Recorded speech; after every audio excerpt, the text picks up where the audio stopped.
My name is Thomas A. Redfield. I am 34 years old, born and raised in the flatlands of Nebraska, far from anything resembling an ocean. I hold a master's degree in marine ecology with a specialization in deep sea invertebrates, and for the past 6 years, I have worked as a field biologist for a government-funded environmental research program.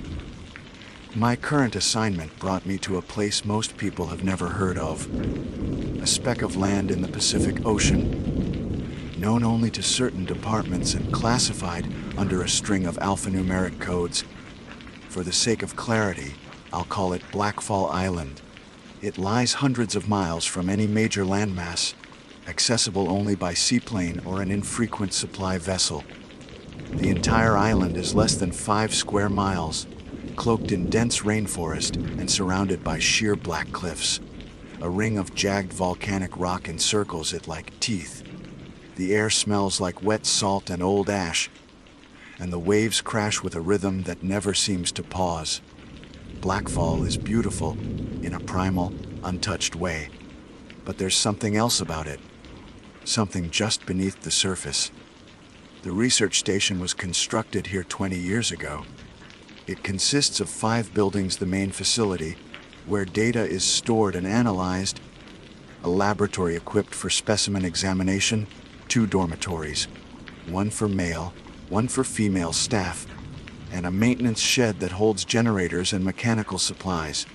I arrived with 4 others: Dr. Linda Voss, a behavioral ecologist in her 40s who prefers birds over people; Malik Tran, a quiet hydrologist with a background in fluid dynamics; Sarah Denton, a bright young microbiologist who never seems to sleep; and our station lead, Harold Eckert, an ex-Navy officer turned government contractor who speaks in clipped sentences and always keeps his radio on. Our mission was described as a routine biodiversity survey.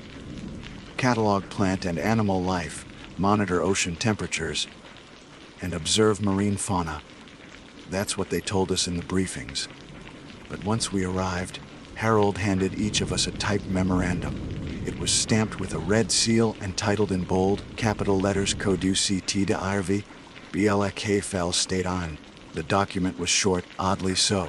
It reiterated the standard protocol for remote stations: no unauthorized communication, daily logs, emergency drills every 3 days.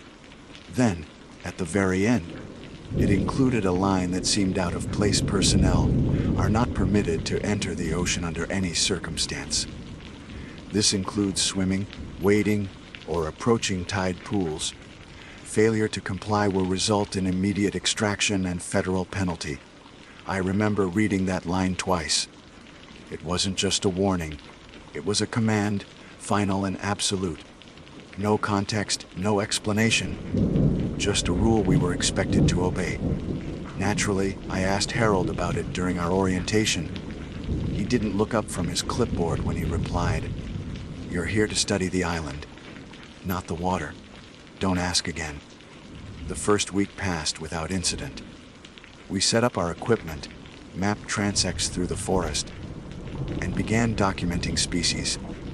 Blackfall was teeming with life: thick vines strung between gnarled trees, phosphorescent fungi pulsing like dying embers on the forest floor, birds with serrated beaks and eyes that glinted like coins. The island had a pulse, and it didn't take long before we all began to feel it. But even from day one, oddities. On my 3rd morning, I awoke before dawn and stepped outside the dorm. The sky was a bruised purple, the air thick with humidity. That's when I heard it, a sound from the cliffs to the south. It wasn't the waves. It was singing. Low, harmonic tones rising and falling in a language I didn't recognize. I stood there for maybe 10 seconds, straining to make sense of it. Then the sound stopped abruptly, like someone closing a door in the wind. I mentioned it at breakfast. Sarah and Malik both gave me sideways looks, but Linda just stirred her tea. "Don't listen to it," she said quietly. "It gets louder when you do." That was the first time I realized Linda had been here before. We continued our surveys during the day. But as the sun dipped each evening, the same heaviness crept in. Our instruments would flicker. Radios hissed with static. One night, while logging samples near the west shore, my flashlight beam caught a shape in the surf, a pale figure, half submerged, unmoving. When I shouted for help, it vanished beneath the waves before anyone else saw it. Sarah told me it was a seal. Maybe it was. But there are no seals on Blackfall, not a single documented case, and I know what I saw. 3 days later, Malik found something washed up on the rocks. He didn't call it in. Instead, he came straight to my dorm and knocked once sharp and fast. It was a mass of tangled kelp, twisted into knots that looked deliberate. Geometric loops and figure eights. Interwoven between the strands were bones. Tiny bones, almost avian, but jointed wrong, with curved spines and jawless skulls. We took samples and sealed them in a specimen container. I wanted to bring it to Harold, but Malik stopped me. He already knows, he said. They all do. That's why they won't let us in. I didn't ask what he meant. That night, a storm rolled in, violent and fast. We lost main power, and the backup generators kicked in. The lights flickered for hours, casting long shadows across the station walls. At one point, I thought I saw someone outside my window, watching the dorms, but no one acknowledged it the next day. Linda began sleeping with her boots on. A week passed, then another. The tension grew like mold, quiet, spreading, always there. We spoke less at meals. Everyone stayed out of the southern cliffs. The singing had returned, more frequent now, always just at the edge of hearing. Then, one morning, Sarah was gone. Her bed was made, personal items untouched. Her boots were missing. But the lab showed signs of use, a microscope left on, her notebook open to a blank page, pen uncapped beside it. Harold called a full lockdown. We searched every inch of the station, nothing. No tracks, no sign of struggle. Only a single wet footprint at the edge of the east veranda, leading away from the dorms, toward the water. Harold refused to let us pursue. He filed the disappearance as a voluntary breach of protocol and sent a coded message via the emergency line. He wouldn't let us talk about it afterward, at all.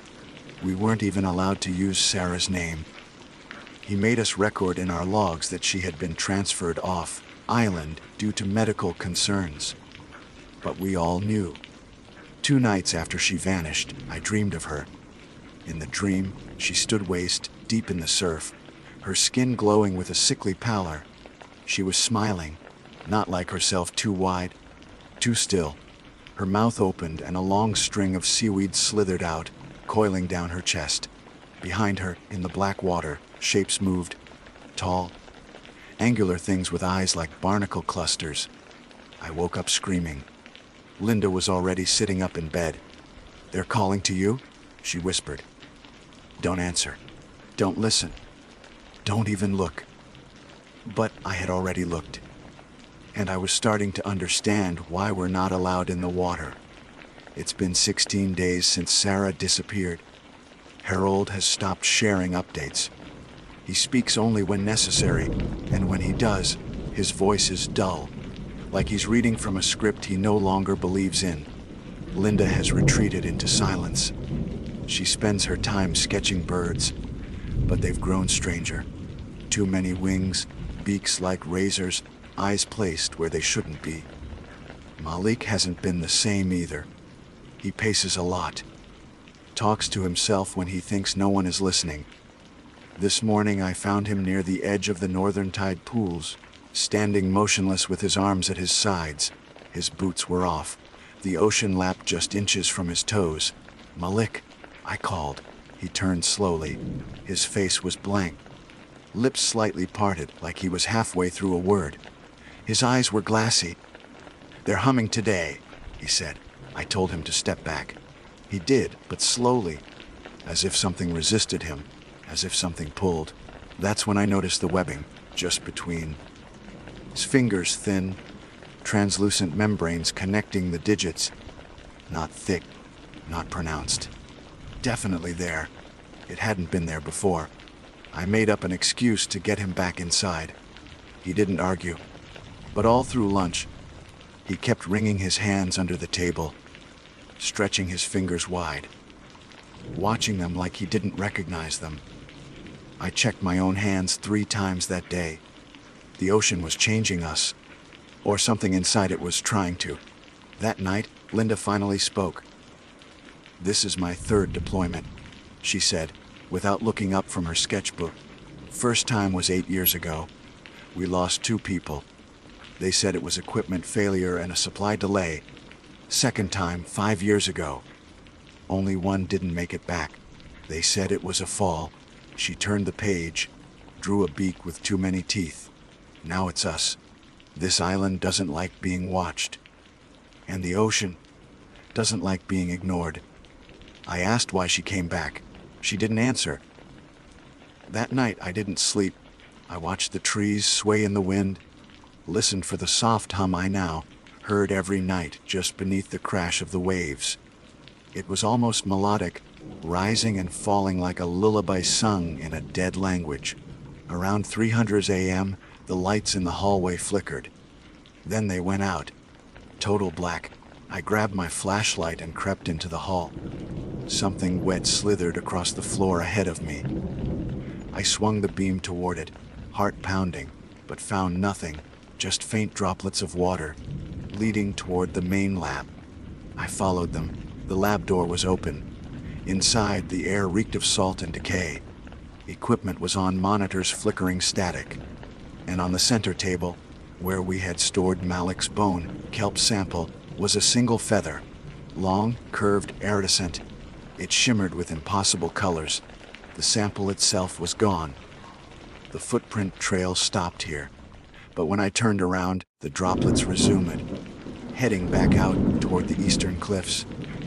And I swear to God, I heard the singing again. Only this time it knew my name. The next morning, I confronted Harold. He was in the generator shed, wrench in hand, sleeves rolled up, pretending to fix something that didn't look broken. I stood in the doorway and waited. He didn't look up. "You knew this would happen," I said. "Sarah, Malik, whatever's in the water. You knew." Still, he didn't look at me. "I want to know what Blackfall is."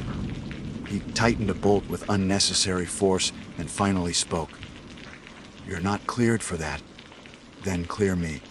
Harold's hands stopped moving. Slowly, he wiped them on a rag and turned to face me. His eyes were bloodshot, like he hadn't slept in days. "You don't want to be cleared," he said quietly. "Trust me, no one who learns the truth walks away intact. Some walk away wet. Most don't walk away at all." "What happened to Sarah?" "She breached protocol." "That's not an answer." He stepped forward, so close I could smell salt and rust on his breath. "Listen to me, Redfield. This island, this ocean, it's not a place. It's a mouth. And when you stare too long into it, it stares back. I've watched too many smart people convince themselves they could outthink it, explain it, classify it, and every single one of them ended up either inside it or under it. So if you want to leave this island with your mind intact, stop asking questions. Do your job. Follow the rules. And don't look at the water." He pushed past me and walked into the sunlight. I stood there for a long time, listening to the hum of the generator. Beneath it, I could hear the ocean again. Louder now.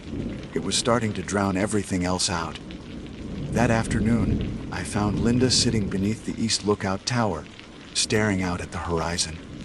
She was smoking, a habit I hadn't seen from her before, and her sketchbook lay open beside her, untouched.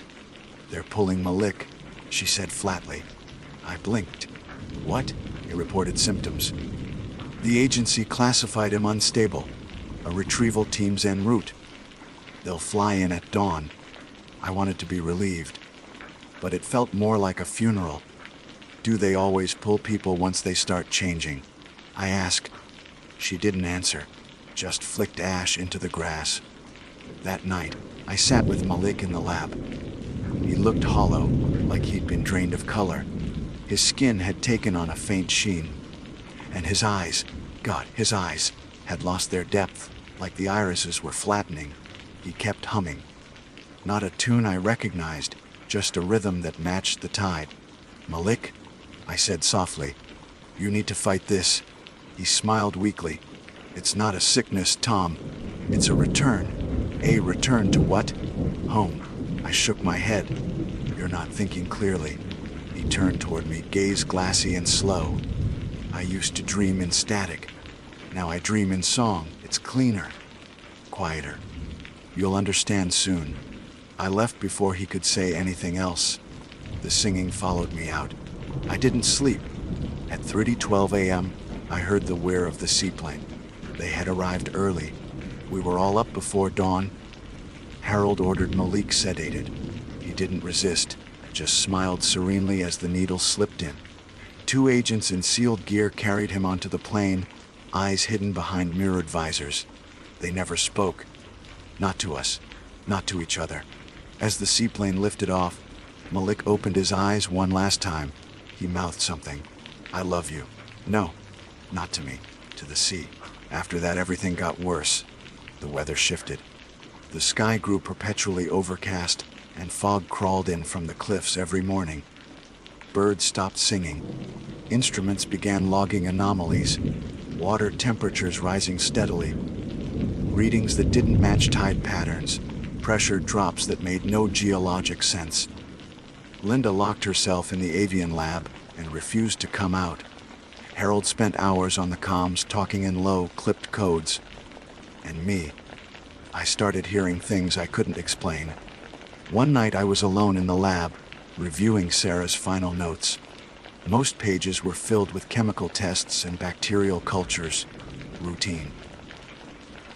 But then I found a separate notepad tucked into the bottom drawer, unlabeled. No dates, just words scrawled in messy loops. "They're not calling us. They're remembering us.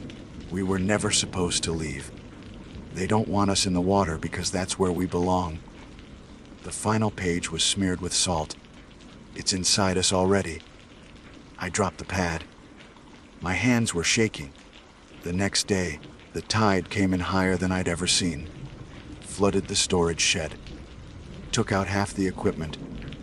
Left behind trails of kelp and what looked like teeth. Dozens of them, all human-sized. All filed to points. That night, Linda came to my room. She looked thinner, paler. Her eyes were bloodshot, ringed with bruises. "I'm sorry," she said. "For what?" She pressed something into my hand. A memory card. I've been recording them, the sounds, the patterns. I couldn't stop myself. I think it's part of the compulsion. "What's on here?" Her voice cracked. "Proof. But don't listen to it. Please, Tom."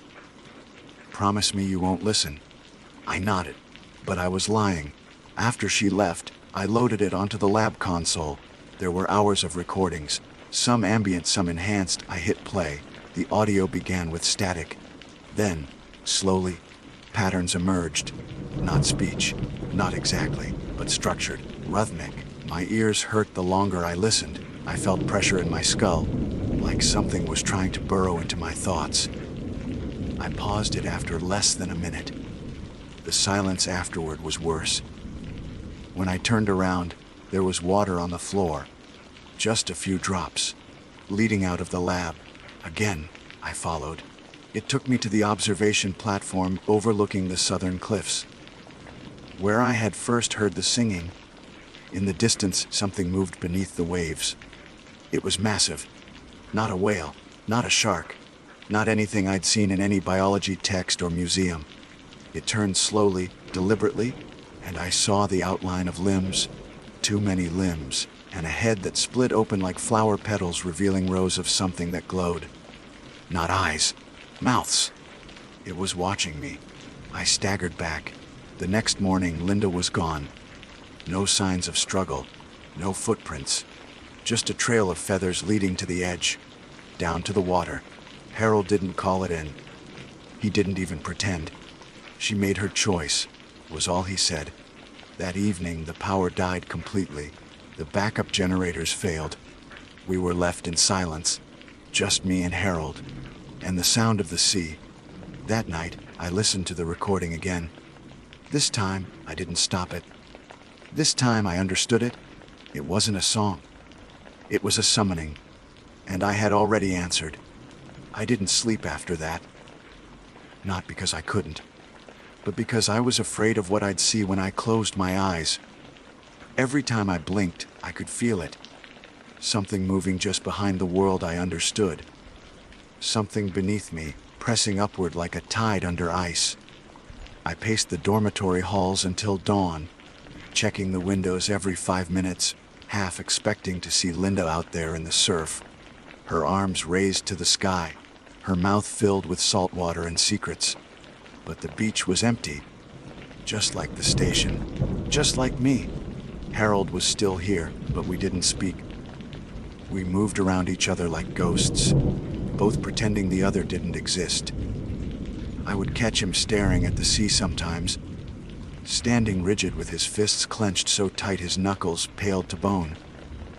He wasn't writing logs anymore, wasn't checking instruments. He'd let the protocols rot with the power systems. The station had become a tomb with flickering lights. And still, the ocean sang. I stopped logging my observations. I stopped checking the fauna traps and camera drones. I stopped pretending. All that mattered now was the sound. It was constant. It filled the silence. It wasn't in my ears anymore. It was in my blood, in my spine, like a second pulse. I began to hum along.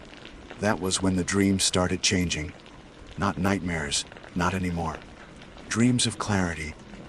Dreams where the sky was green, and the water was black, and the stars pulsed in tandem with the rhythms beneath the tide. Dreams of vast halls beneath the ocean floor, carved not by man but by pressure and instinct, filled with statues that wept brine. Dreams of mouths opening, calling.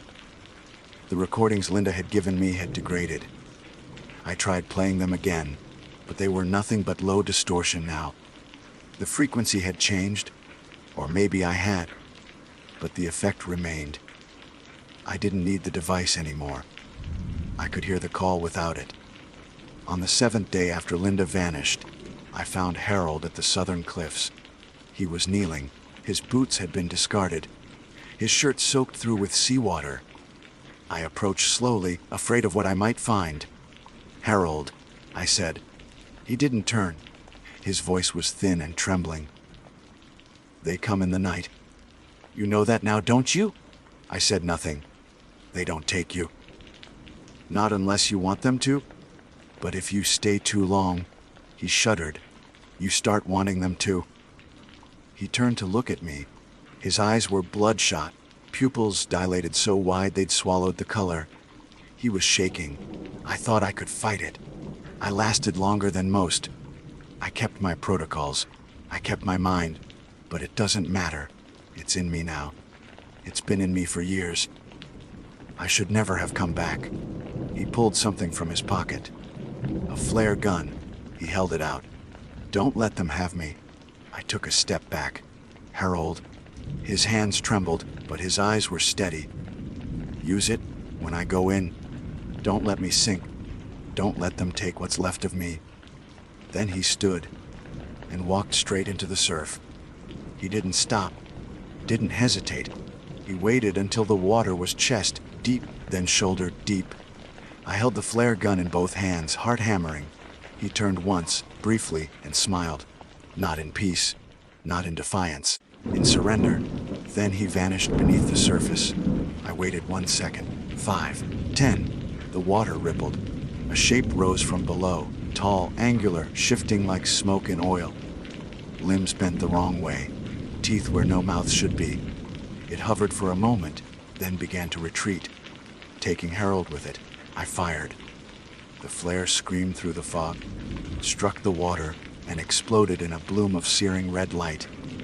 The creature shrieked, not in pain, but in recognition. The sound split the air like a siren made of broken glass. Then it vanished into the deep. Harold was gone. The sea stilled. The silence that followed was complete. There's no one left now. Just me. The generators are dead. The food stores are half flooded. The radio only returns static. No supply ships have come. No planes. I don't think they're going to. I think this place was never meant to be resupplied. I think this was a test. I walk the cliffs every day now. I don't wear shoes. I don't eat much. I drink rainwater and sleep only when the sun is high. And I listen. Always listening.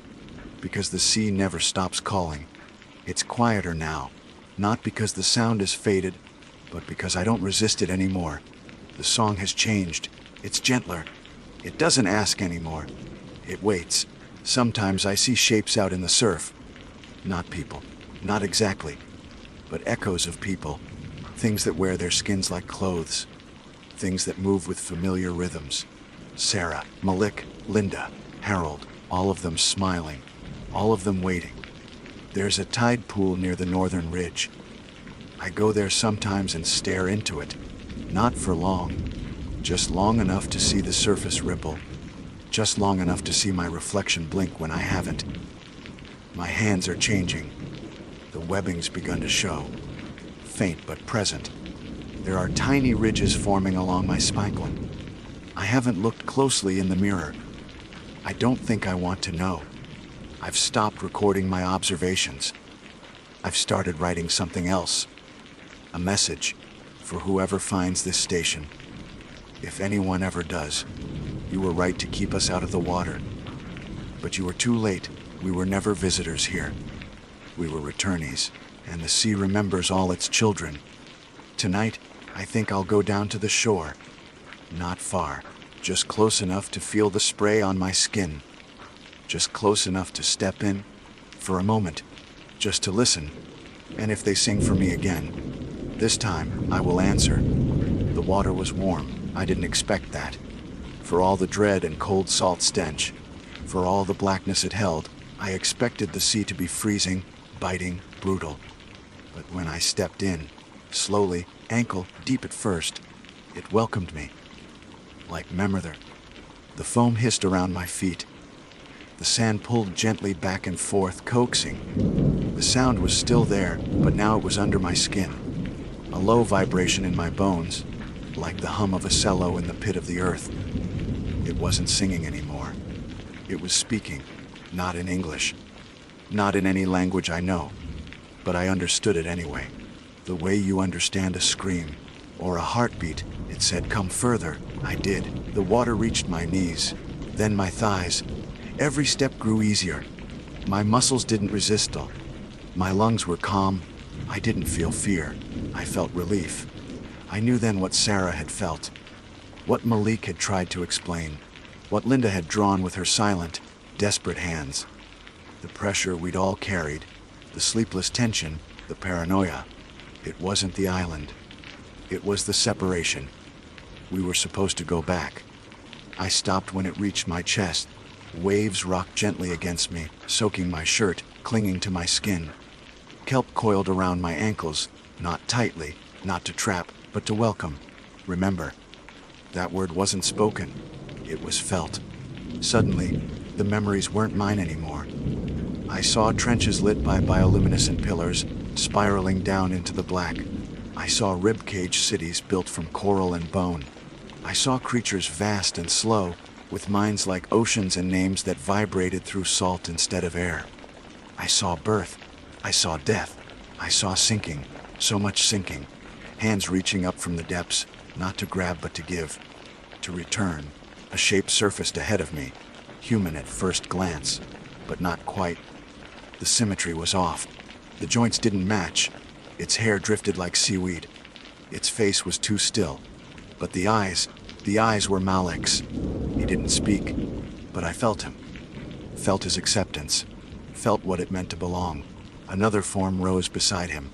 Linda. She held out her hand, not beckoning, just open. Behind them more rose. Dozens. Then hundreds. Figures half remembered. Scientists, soldiers, surveyors. All of them draped in kelp and salt. All of them changed. Not monstrous, just wrong. Or maybe returned to what they were before they forgot. I took a step closer. Then a voice, real sharp, cut through the air. Thomas!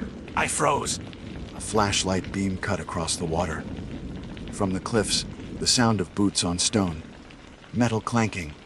A human voice. Thomas Redfield, step out of the water! Now. I didn't understand the words. They felt foreign. Like something I'd been taught long ago but never used. Do not go deeper. Step away from the surf. You're not cleared. I turned. A group of figures stood at the cliff's edge. 3 of them, all in black suits, helmets, weapons lights. They weren't calling me to save me. They were here to collect. Malik's hand reached toward mine. So did Linda's. And then I understood what Sarah had meant when she wrote, "We were never supposed to leave," because that was the truth. We hadn't discovered Blackfall. We hadn't colonized it. We hadn't researched it. We'd escaped it once. Long ago. And it had called us back. The agents shouted again. One aimed a weapon. I looked one last time into the eyes of the deep and stepped forward. I don't remember what happened after that. I awoke in a white room. Bright lights, steel walls, clinical air. I was strapped to a gurney. Monitors beeped softly. I tried to speak, but my throat burned. My skin was dry, too dry, like I'd been scorched. A voice spoke from behind glass. Subject Redfield has stabilized. Memory degradation present. Aquatic adaptation. Halted. Neural patterns. Residual frequency activity detected. Containment recommended. Another voice, deeper, prep him for debrief. Then sedation. He won't remember. They were wrong. I remembered everything. Not just the station. The songs, the eyes. The cities beneath the sea. The family I had joined. The family they ripped me from. I waited. Played along.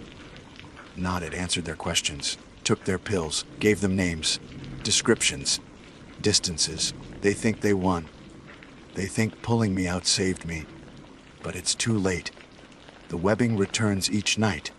The hum never stopped. And sometimes, when the nurses forget to lock the observation window, I see the sea out there in the distance. Waiting. Calling. This time I'll find my way back. They watch me like I'm dangerous. Behind glass. Behind guns. Behind protocol. They dress it up with lab coats and soft voices. But I see the tremble in their fingers when they take my vitals. I hear the hesitation in their steps when they walk past my room at night. They think they've caged something broken. But they've only sealed something awakening. My name is Thomas Redfield. I remind myself of that every morning. I write it down, on paper, in my head. I whisper it while they draw blood and ask questions I pretend not to understand. Because if I stop saying it, I'll remember the other name. The one the sea gave me. The one that sings when I close my eyes. They tell me I've been here 3 weeks. Maybe longer. Time has no weight here. The walls are white, the light is white, the food is white. The only color is the ocean I can glimpse through the reinforced window during rehabilitation sessions. They think I don't notice the way the nurses keep their backs to the glass. They think I haven't seen what floats sometimes on the far horizon. Shapes. Watching. They're waiting for me. Just like I'm waiting for the guards to make a mistake. Today they brought in a new man. He's not a patient. He's different. Not military, not medical. He wears a simple black suit. No name badge. No smile. He sat across from me and placed a file on the table. Didn't open it. "You were at Blackfall Station," he said. It wasn't a question. I nodded. "You remember." I didn't speak. "You weren't supposed to come back. You understand that, don't you?" That made me smile. He frowned. "You brought something back. We detected a resonant spike in Sector 3 when your chopper crossed into airspace." "What is it?" I said nothing. "What is it?" "Redfield." I leaned forward slowly and whispered, "It's listening." He didn't stay long after that. They doubled my sedation that night. It didn't help. I still dream. In the dreams, the island is gone. sunken, swallowed whole. But beneath the waves it thrives. Sprawling halls of black stone, spiraling kelp gardens that sing with windless breath, lights that pulse like organs, creatures that remember me, that open their arms and mouths and wait, and somewhere in the deepest trench a presence. Huge. Ancient. Its voice vibrates through me like memory, like prophecy, like home. They say my blood chemistry has changed. Elevated sodium levels. Oxygen saturation that exceeds human limits. A new protein, coiled, wet, responsive to tones. They don't know what it means yet, but I do.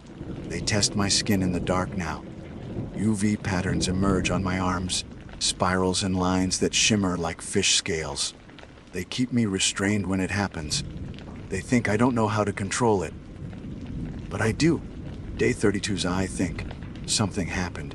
The alarms blared at 20:17 a.m. red strobes, lockdowns, screaming in the East Wing. Then silence. I saw one of the nurses again this morning. She had blood on her shoes and wouldn't meet my eyes. I asked what happened. She whispered one word before they pulled her away. Singing. They've moved me to a lower level now. No windows, thicker doors, soundproof walls. But they forget one thing. The song isn't outside anymore. It's in me. It's always been. Sometimes I hum softly. Just fragments. Just enough to shift the air in the room, to make the lights flicker, to draw shapes in the condensation on the mirror. I'm learning the old tongue again. The one made of current and pressure, of pulse and memory. I'm remembering who I was, what we were. They'll try to move me soon. I hear them talking. Deeper containment, cold storage, neural dampeners. It won't matter. They think this is a research facility. They don't realize it's a nursery. They don't realize I'm not alone. There are others, in other rooms. Some of them hum in their sleep. Some of them speak the forgotten syllables in their dreams. Some of them stare too long into the drains. One of them smiled at me today. Her teeth were not right. She remembered too. I've begun to sing again. Not loudly. Not yet, but enough. The walls respond. The metal hums. The vents whisper. And far out at sea, something ancient stirs. Not angry. Not vengeful. Just patient. The sea is always patient, because it never loses what belongs to it. It just waits for us to remember. And one by one we are. Tonight, I will stop pretending. Tonight I will hum a little louder. Just enough to wake the others. Just enough to call back the tide. Because we were never scientists. We were never visitors. We were never human. Not entirely. We are the echo of something older. We are the voice of the deep. And we are returning. It began with a tremor. Barely noticeable. Just a low vibration that rippled through the floor beneath my bed. The lights flickered once, twice. Then steadied. The guards didn't notice. But I did. It wasn't from above. It came from below. The song was returning. For days it had been distant, faint, muffled behind concrete and steel. Now it pulsed through every wall, every wire, every molecule of air. Even the instruments outside my door began to hum in tune. I smiled. They thought containment was silence. They never understood that silence was only a prelude. By morning, the tremors grew stronger. Water began seeping through the vents. Fine mist at first, then droplets that slid down the glass observation panel. It smelled like deep ocean salt, iron, and age. The researchers rushed through the corridors in panic, barking orders I could barely hear. The intercoms stuttered with static. Sector 2 breach. Containment failure in hydro labs. Lock all sublevels. It didn't matter. The sea had found its way in. One of the nurses tried to move me. 2 guards entered the cell, weapons raised, shouting for me to stay down. I didn't resist. Not at first. They unbuckled my restraints and tried to lift me onto a gurney. The instant their hands touched my arms, they froze. Their veins darkened, spreading like cracks in glass. Their eyes turned milky, unfocused. They began to hum, perfectly in tune. The nurse screamed, dropped the needle she was holding. I caught her wrist gently. "Shay," I said. "It's only beginning." The hum spread through the hallway. Metal vibrated. The glass in the door fractured outward, as if something vast had exhaled behind it. They tried to lock the cell, but the locks rusted. Instantly, I walked out barefoot. The alarms were still howling, but they sounded distant now, warped by the resonance of the song. The corridor lights flickered in rhythmic sequence, matching the pulse of the water now rising through the drainage grates. It wasn't flooding, it was ascending. Every drop moved with purpose, climbing the walls, tracing lines that converged along the ceiling like veins of mercury. They shimmered with faint blue light, forming symbols I recognized but couldn't translate. My reflection followed me in the puddle's eyes, darker, skin pale and faintly iridescent. My steps made no sound. The other rooms opened one by one. Patients, subjects, survivors. All standing, all silent, all remembering. Some still had their restraints attached. Some dragged IV lines. Some were covered in salt crusts that cracked when they moved. They didn't look human anymore. Neither did I. At 10:42 a.m., the outer walls broke. The first wave struck like a heartbeat.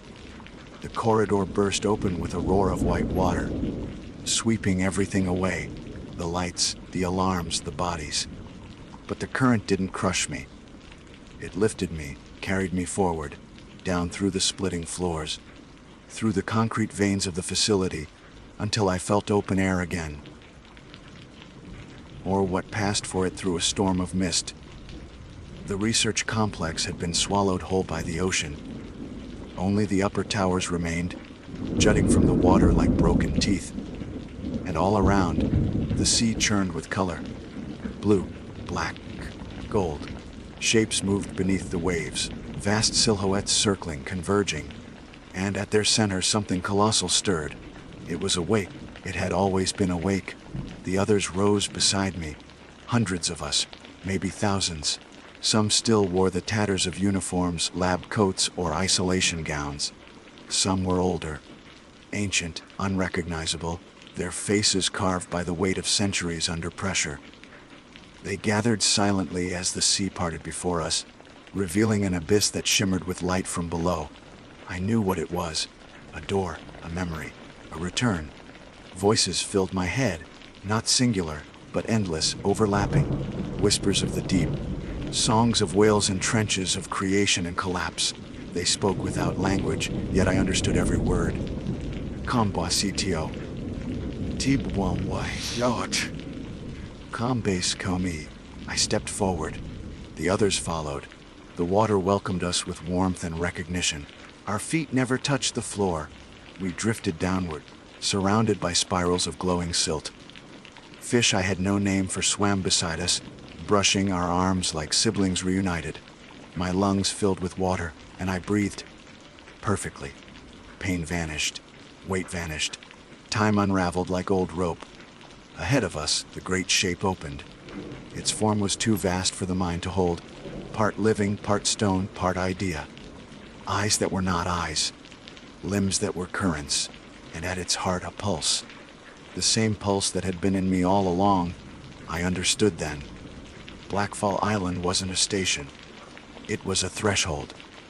A fragment of something that had once reached the surface, waiting for the signal to awaken.